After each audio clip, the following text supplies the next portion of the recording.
박근혜 대통령은 어제 담화에서 임기 단축을 언급했습니다.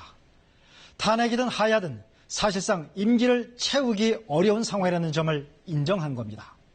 때문에 정국은 조기 대선 체제로 빠르게 전환되고 있는데요.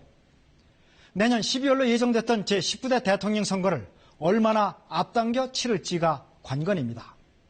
법적으로 대통령의 자리가 비면 60일 안에 대선을 치러야 합니다.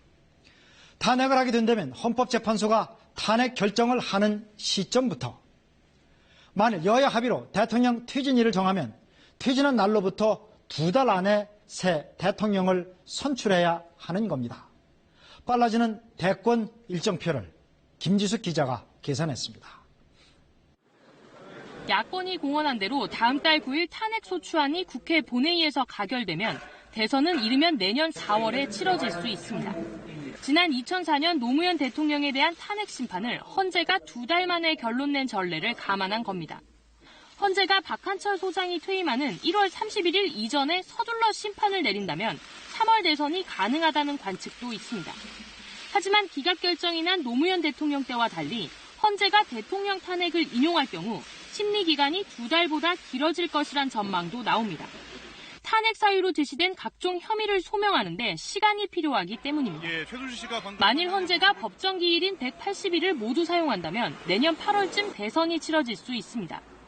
질서 있는 퇴진을 주장하는 여당은 6월 대선을 염두에 두고 있습니다. 거국 중립내각 등을 구성한 뒤 대통령이 내년 4월에 퇴진하는 걸 가정한 건데 야당과의 합의를 이뤄야만 가능합니다. 이와 함께 여야의 대선 후보 경선 일정을 감안한 8월 대선론과 추석 대선론 등 다양한 시나리오가 나오고 있습니다. KBS 뉴스 김지숙입니다.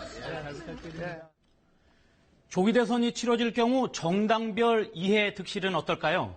여당인 새누리당은 계속 추락하는 당 지지율 속에 분당 위기에 몰리고 있고 이렇다 할 대선 주자도 없어 조기 대선은 불리합니다.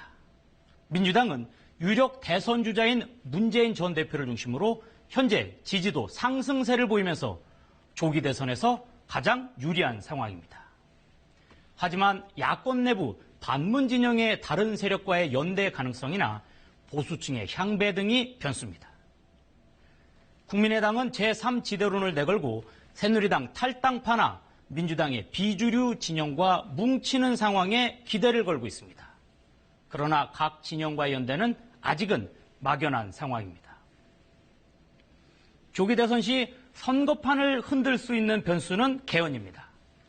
현재 선두 대선 주자인 문재인 전 대표의 경우 개헌 반대 의사를 분명히 하고 있습니다. 개헌 정국으로 접어들면 반 문재인 진영이 뭉치면서 몸집을 키울 수 있기 때문입니다.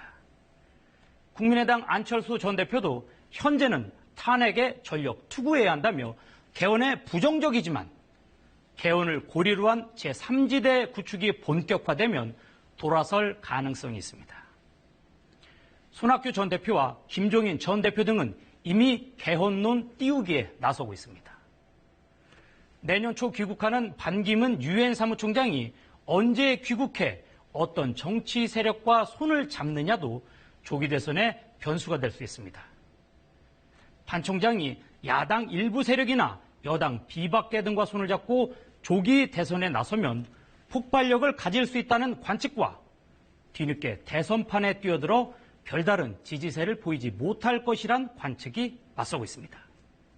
KBS 뉴스 류호서입니다.